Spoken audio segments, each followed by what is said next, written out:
Today on Toy Geeks, we're going to share our biggest toy collecting regrets. So sit back, relax, and enjoy the show. Hello, everybody. Welcome to Toy Geeks. My name is John, and with me, as always... Oh, He said your name is John. what the...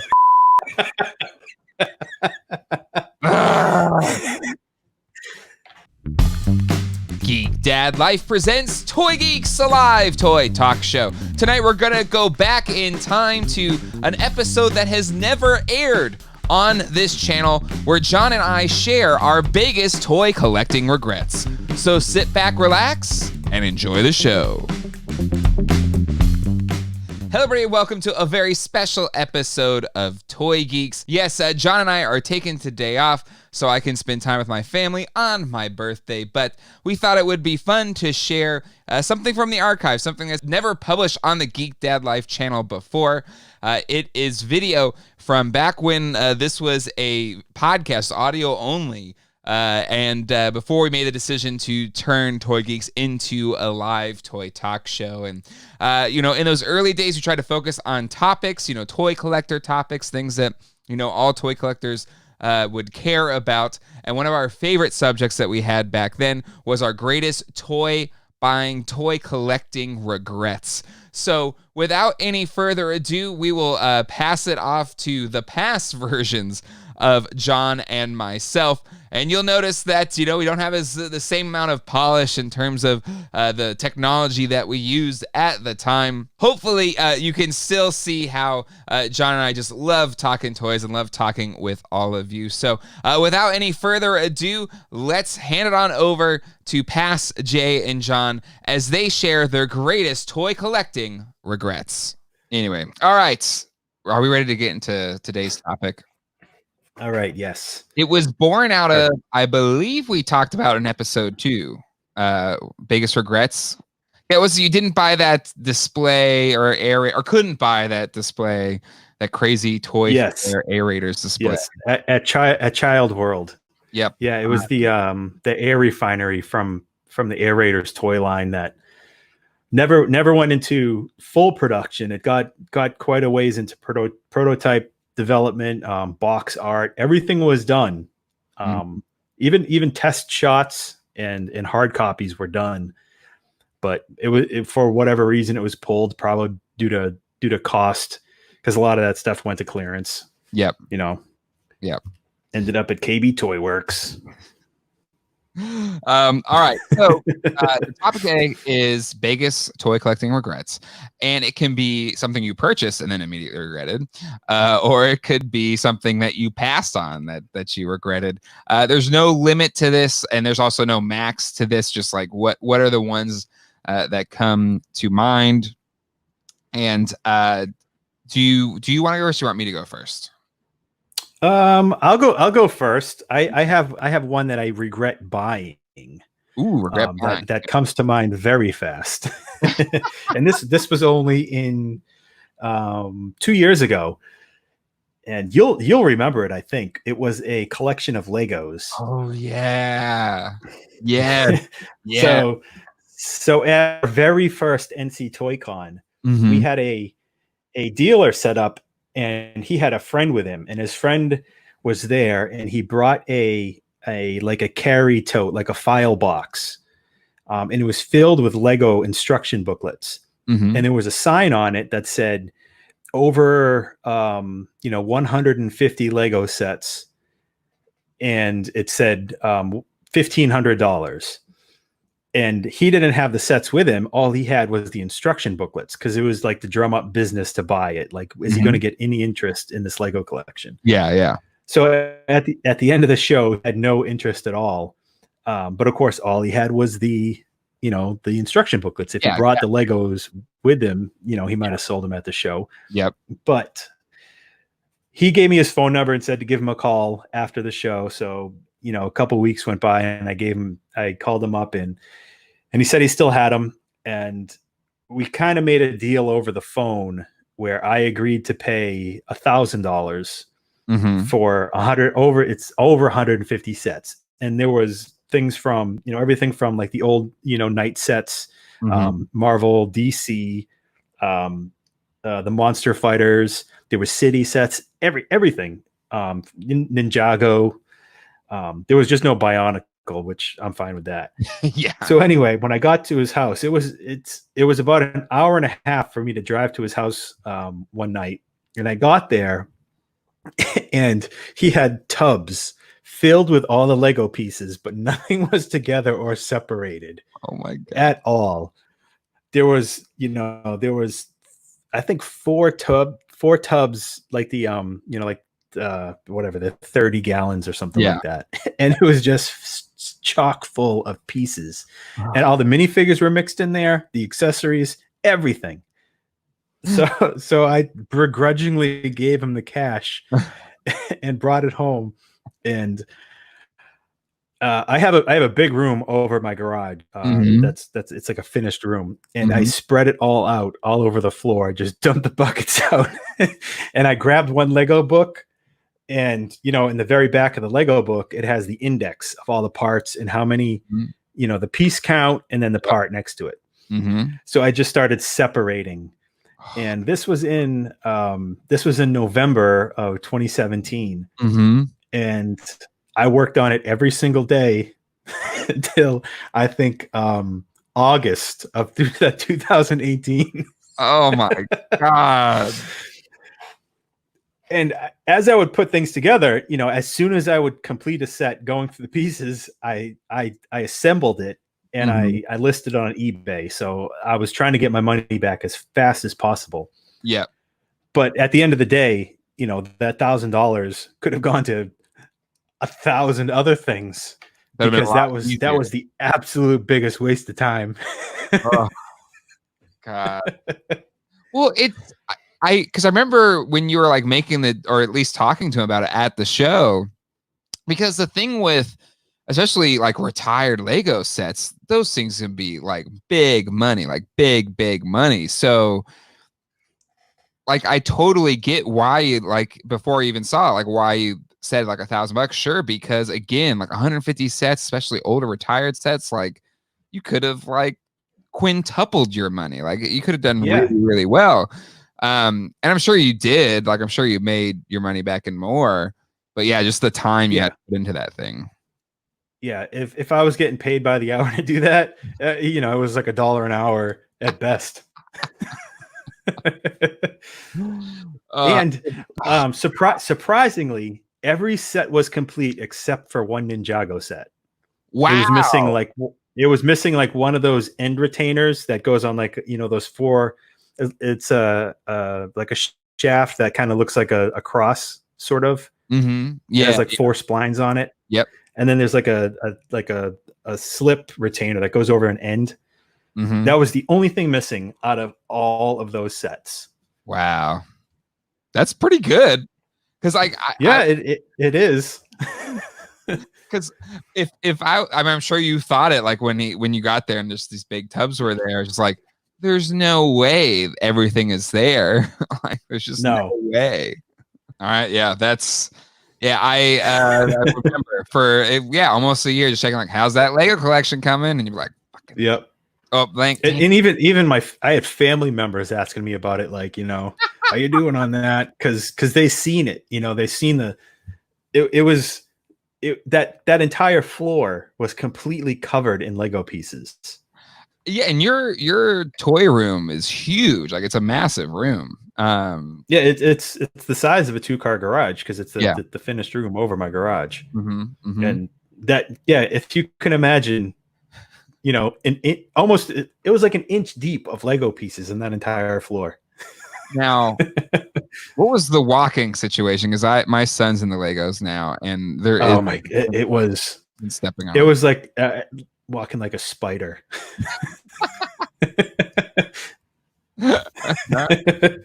Oh man, tiptoeing between little spaces that I made. Yep. It's not easy walking like that with arthritis either. Oh man. All right. I have a couple of buying ones. First buying, I'm gonna kind of combo it, and I mentioned, I believe it was last week, kind of lamenting that I'm not going to San Diego Comic-Con this year because it was canceled. And one of my favorite things is getting the convention exclusive. But in retrospect, I think I regretted just about every single Comic-Con purchase I have made. And I think I've sold every single Comic-Con purchase I have made, save for the NECA movie turtles, the smaller scaled ones like that. Oh yeah. Yeah. VHS kind of tape set. Aside from those, I think I have sold and gotten rid of every single one. And the Egon, the Matty Collector Egon. But yeah, and it may just be the excitement of being there, but like I don't know what it is, because even that turtle set, we were joking about them repackaging those turtles. I would have bought that set just for that stupid box. Right. I don't know what happens to me at San Diego Comic-Con. I don't know. Just the toy hunter in me engages, and I can't turn it off. But 90% of what I get at Comic-Con, like I get home, I package it all up in a big box, and I check it on the airplane, and I'll unpackage it and everything. I'm like, yeah, I'm not going to keep any of this. And you had that Gentle Giant Star Wars early bird, those jumbo figures for a long time, carrying around those to shows. And I find, and as cool as they are, nobody was really looking at it. No, I thought for sure, and nope. But I finally got them sold. Somebody's going to buy him at NC Toy Con, and then it got delayed because of COVID. So I'm still sick. So, at 9 times out of 10, the Comic-Con exclusives are usually, they're worth, some money. So I don't ever really lose on the deal, but there's some that I have. And like even last year, Entertainment Earth had the kind of movie Spider-Man and Iron Man Marvel Legends kind of 2-pack. They were selling it for like $15 over retail, but I was like, oh, I'm here, I don't have to hunt for it, and it's still sitting in my closet. I haven't even opened it, and I don't think it's particularly worth more than what I bought for it. So my first regret is just, I don't know why I do it every year, but buying a lot of stuff at Comic-Con that I really don't ever keep or want. It's in the moment. You're at Comic-Con. It's I can't attest because I've never been, but I imagine, it's no different than going to any other show where you just have that in you. You need to spend money on something. So that's the worst. Anyways, if Colleen, my wife, is listening to this, you're right. I'm an idiot. I'm sorry.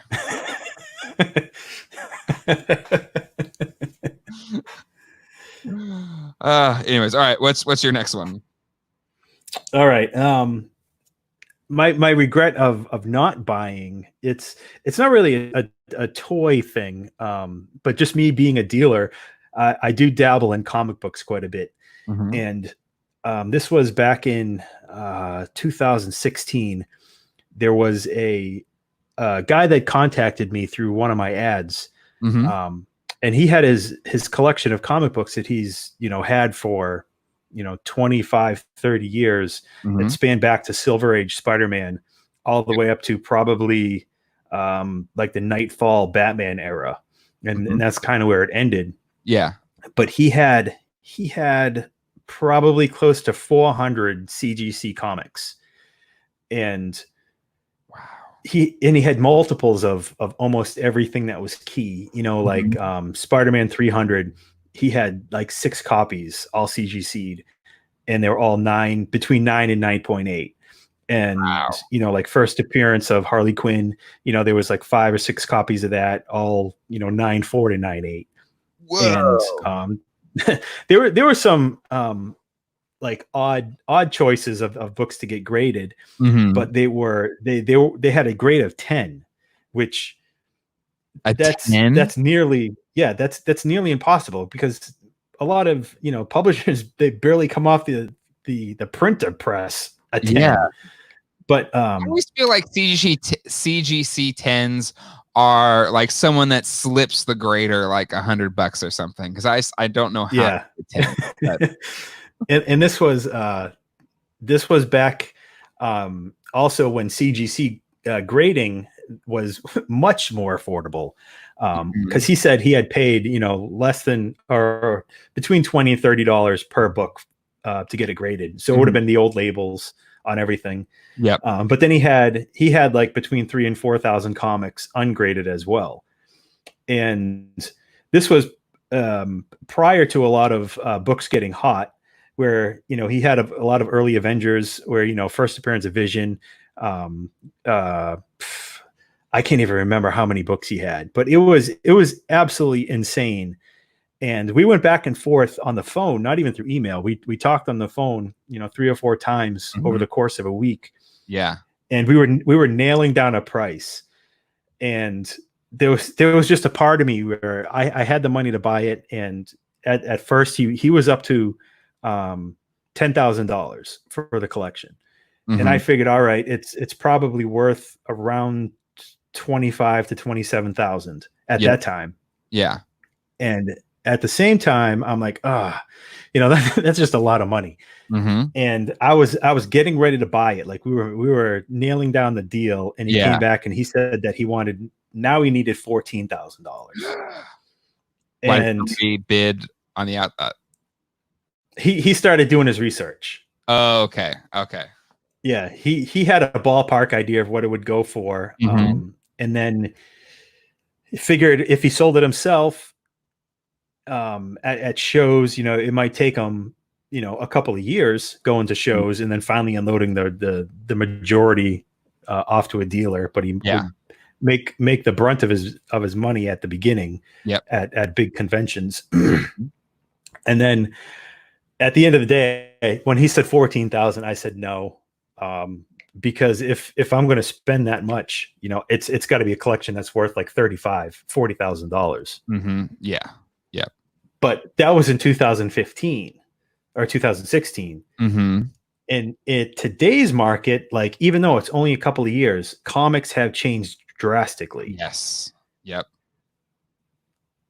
Whereas, like the first appearance of Carnage, I remember he had, 20 of those all ungraded, but they were sharp.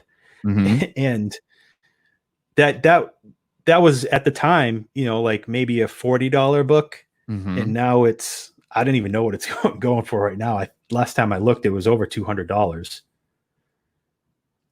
What issue is that?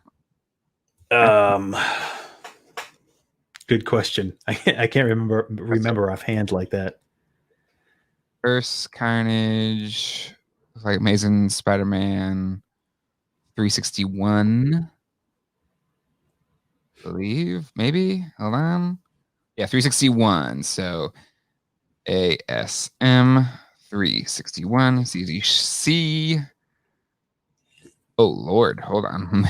it's gotten really expensive. Maybe I should trade and sell mine, because that's holy moly. Hold on. Let's see. This is going to make my regret go even more. Well, I guess it depends on how many were a 9.8 or not, right? So that's really they weren't all going to be 9.8s. Why is it not selling? Well, I saw one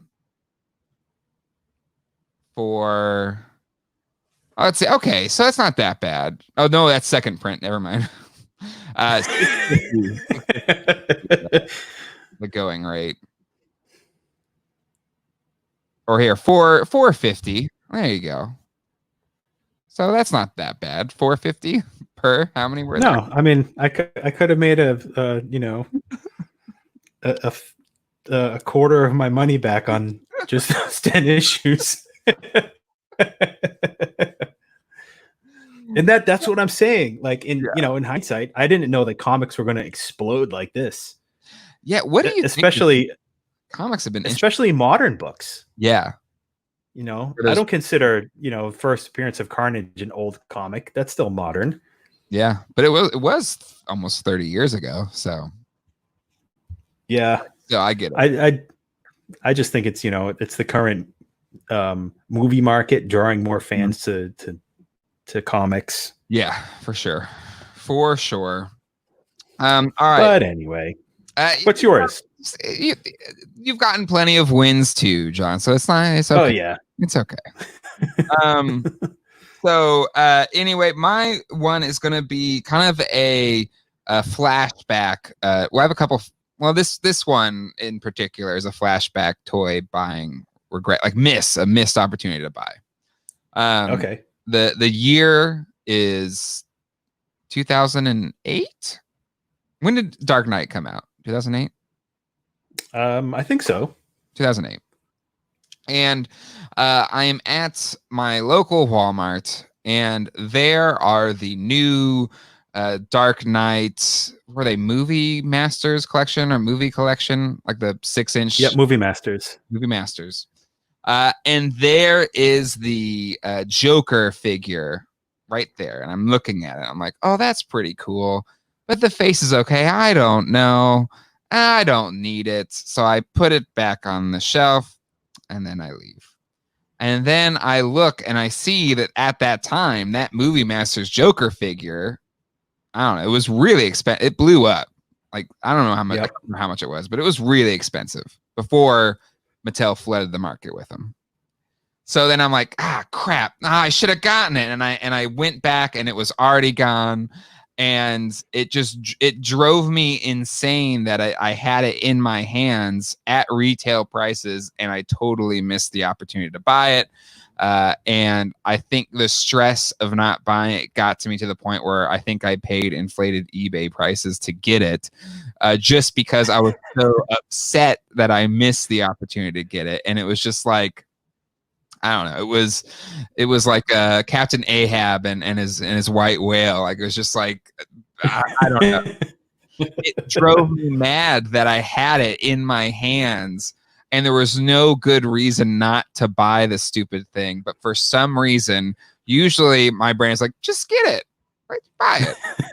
But for some reason that day I was like, nah, I don't know. I don't really need it. And then it just became like my ever waking, burning into my brain, like that I missed my opportunity to get that Joker figure. And yeah, I think it was like that whole summer with the release of the Dark Knight that I was just really ticked off that I didn't get that figure. And then eventually I paid, you know, whatever those things were going for at the time. Do you remember how much those were going for? I think it was, you know, between $60 and $75 at the time. Yeah. Retail was it the Joker that came with the playing card? Yeah. Came with like a full-size Joker card. Mm-hmm. Yep. Yeah, I remember it went up very high. That and the was it the Nightmare Batman? Yes. The one with like the blacked out face. Mm-hmm.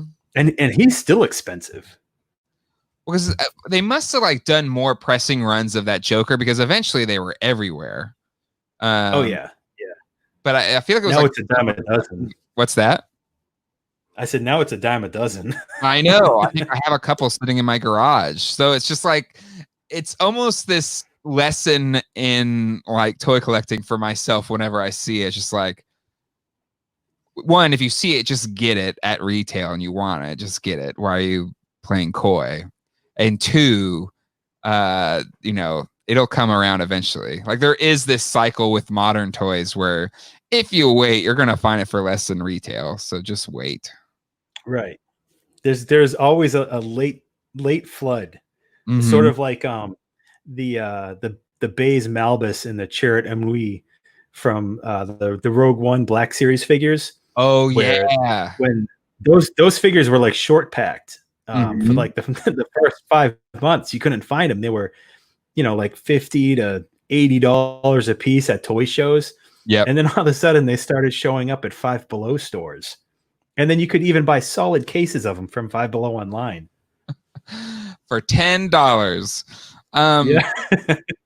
Yeah, there's just something, and it was. I feel like it's tougher now to like just walk into a store and find like the newest release figures because like toy dealers, online dealers, all that kind of stuff, they just go in, like they check every day and just like they're gone. Yeah. It's a rare occurrence to find that kind of stuff now. But all right, what's your next biggest regret?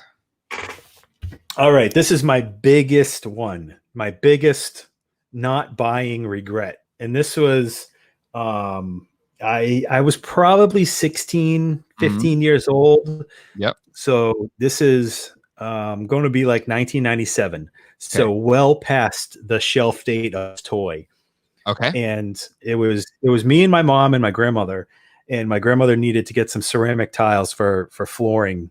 And we went to a hardware store called Howlett Lumber, and it was sort of a secondhand hardware store. You know, it's not like an Ace Hardware or far from Home Depot or Lowe's. Yeah, it was sort of like a one and done sort of store. It was the only location. Yep. And they had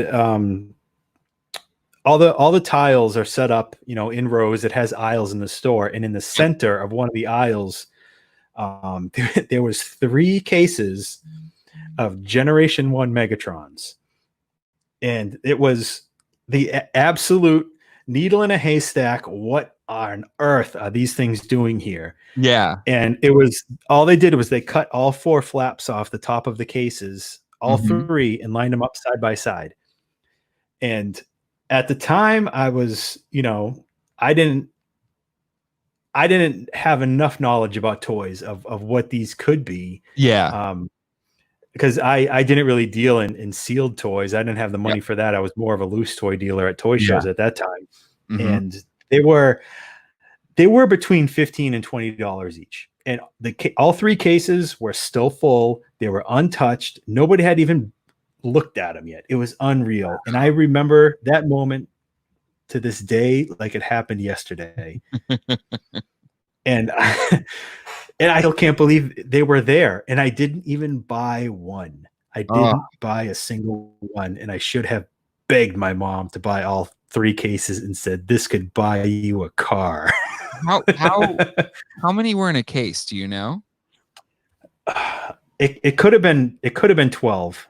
I can't really remember for sure. I just remember seeing the boxes with the tops cut off, and then all the Megatron stacked up on their sides, so you only could see the end flaps on each box.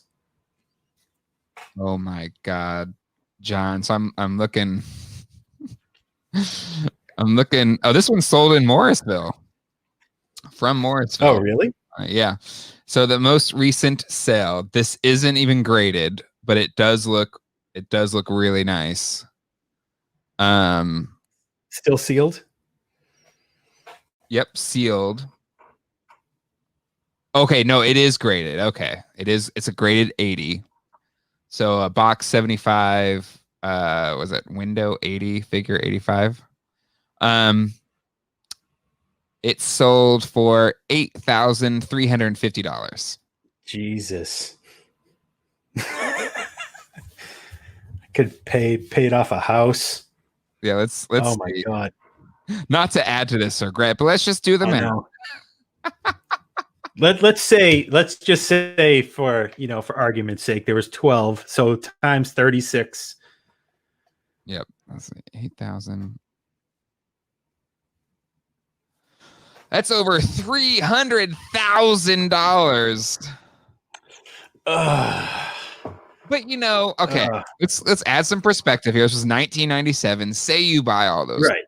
You're not going to sit on those for another 30 or 20 years or whatever. So you would have sold them for a tidy profit at the time, but somebody else would be making that money right now, maybe, if they kept them. Yeah, I would have brought them to the toy show I did at the time, which was at a little Knights of Columbus hall. Yeah, and I probably would have got $200 or $300 a piece for them, and that money would have been spent, way before now. That money would be long gone. Yep. But still, that's such a crazy find. Just like at a hardware store. Like I want to know, did you ask? Maybe you didn't, even want, or I don't know. But it would be interesting to ask the store owner or whatever. Like, why are these here? What shipping mishap happened to have these arrive here and maybe just sit in your warehouse for 10 years and then put them out? Yeah, my best guess is that store had taken that spot over the building. Yeah. And my best guess is that building was a warehouse for retail distribution, because it was set up with a lot of docks for trucks. Yes. And that's my best guess, is when they took that building over, whether they purchased it or leased it, whatever, there was just remaining inventory from the 80s hanging around in there.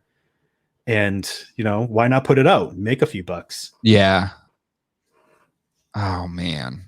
Yeah, that's insane. That's the kind of stuff that's like stuff of legend, like it is. That's like that's zombie sailor 101. Right. Man. Anyway, that's a great one. My last one is one from when I was I believe I was 8 years old. And it's maybe what like instigated or is like a subliminal instigator for why I have a room filled with all this stuff today. And it was, I was 8, so when I was 8, it was like 92 or 93. And my dad and I would go to the Kobe swap meet a lot. And at that time, by that point, I still loved Ghostbusters, but all of my figures had lost all their accessories. My Ecto-1, I mean, everything was just like bare bones, but I really wanted I lost all my proton packs, all the parts to my Ecto-1, all the parts of my Firehouse.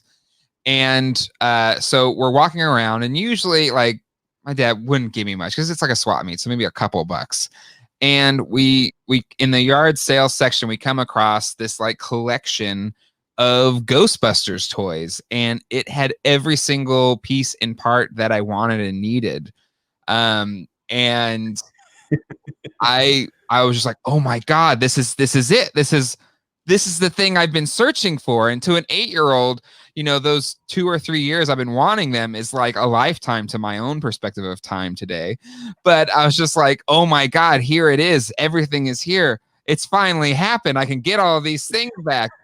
And my dad was like, well, we'll think about it. We'll come back around. I was like, no, there's no thinking about it. There's no, I need this now. I need this now. And he was like, I don't know. That's just a lot of money. Or what? I think it was like $15. Like it was literally nothing. I mean, maybe $93. $15 was still nothing in 93.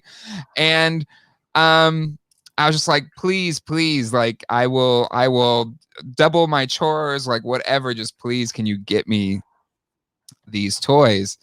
And he was just like, no, like you already have you don't. I was like, no, but these are all the pieces, I need them. And so like he said, well, let's think about it. And we went around, and he pulled the old trick of like not going back to that side, and like we were walking out. I was like, wait, we're not like, nah, you don't really need it. I'm like, no. And and I swear to God, like I had like nightmares about that crap for years, which is stupid. It's really stupid. But yeah, that one just hurt. It hurt so bad that once I had my own money and I had my own job, and eBay was in its fledgling years in the late 90s, I started like buying everything back. I started buying all my Ghostbusters back, started buying all my Ninja Turtle. Like, luckily, most of my Ninja Turtles survive, but the Ghostbusters did not fare as well, mainly because you could still buy Ninja Turtles into like 97 or something like that. But yeah, anyway, that was the regret that probably instigated my current collecting drive. Like I don't have any regrets now, so to speak, or like in terms of like all the stuff that I have. Mostly I collect now just for the passion of it. But at first, it was just like, I need to like complete this. I need to finish this thing. I need to write. You need to get it out of your system. Yes. I need to write this wrong when I was 8. Now I'm going to do it. Anyway, so that's mine. That's tough, especially at 8, because you'd still be playing with it. It's not like an impulse buy. Exactly. Say if you saw him at like 12 years old, you'd be like, oh, that'd be cool if I still had all that stuff. It's like, no, you were 8. You would have taken that home and put it all together and just played your heart out. I know. Because at that point, all I had was just like the figures with no proton pack. So I just had to imagine them with a proton pack busting ghosts. I mean, it was hashtag first world problems, sure. But I was just... It drove me nuts. It just drove me nuts that I didn't have the accessories anymore. You could have bought like a package of pipe cleaners and stuck it through the proton pack wand and made your own stream. I didn't even have the proton pack wands. I had nothing. Just nothing at all. No, my Ecto one was doorless, finless, chairless. In my firehouse had nothing in it. Not a piece. You parked the Ecto one on the wrong side of town. Yeah, and I don't I think it's just my parents, they would just get sick of all the toys hanging around. I think they would just like throw stuff away. And we moved a lot as a kid. I think the longest I lived in a spot was like 3 years maybe, but usually like a year, 2 years. So like I get like moves and stuff like that, it would just get lost. And my parents didn't care. They're just like trying to get rid of clutter. And so that by that point, I'd already moved, I think 3 or 4 times by the time I was 8. So, those things that I got in 1988, 1987, 1989, they were just gone. And yeah, it drove me nuts. But now being an adult and having moved a couple times, the aspect of just cleaning out the clutter just for the aspect of the move. I know. So you can't really blame them. No, like I don't. Yeah, absolutely. Because in my, like even with my kids' toys, knowing that I'm a toy collector, a nostalgic toy collector, a vintage toy collector, a lot of it is like reacquiring things that either I had as a kid or I still or maybe like I saw other friends had that I still really wanted, and it's like, now I can get it. But even still, with that mindset, I look at my kids' toys. I'm like, I don't care. Just give it away. It's like it's crowding up this whole area. We don't need all these Paw Patrol toys. Like, just get rid of it. So I get it. I get it for my parents. Miles and miles of Thomas back. Oh, I've got Thomas for days. You've seen my Thomas table and all that stuff. Yep. But those I'll try and keep just because they're wooden and they're kind of high. They're high quality. And grandkids, and they do have value. I will tell you. I've been hawking some Thomas track lately. Oh, because they changed it. They changed the track. They don't make it like that anymore. Right. So yeah, whenever I see it, if I see a thing of Thomas tracks, I'll still be like, maybe I'll buy this. And then I'll bring it home and like, they have enough trains, Jay. I'm like, I know. I'm sorry. It's a disease. No, this box is for me. Oh man. All right. Well, still none of that, John, tops 3 boxes, shipper boxes of G1 Megatrons. Like that one hurts. That one really hurts. I don't even think I've seen A1 mint Megatron G1 because that's a harder one to find. Like you just don't see it that often. Right. But, I mean, I see Optimus quite a bit, but not Megatron. Yeah. I don't know why. It's probably the gun. Maybe just because the gun thing. Because I'm not a Transformers historian. Probably ask Larry for that or something. But like I would guess maybe they stopped making them earlier than they stopped making the G1 Optimuses. But who knows? Yeah, that's a question for Larry. Yep. Larry Cro-Mag. Yes. For the listeners. Yes, he runs a shop in Raleigh, actually literally like down the street from my house. And he is like everybody. Every toy dealer kind of has their specialty. His is Transformers. Like he knows Transformers. Yeah. All right. Well, that will do it for this episode of Toy Geeks with John and Jay. But yeah, all right, that'll do it.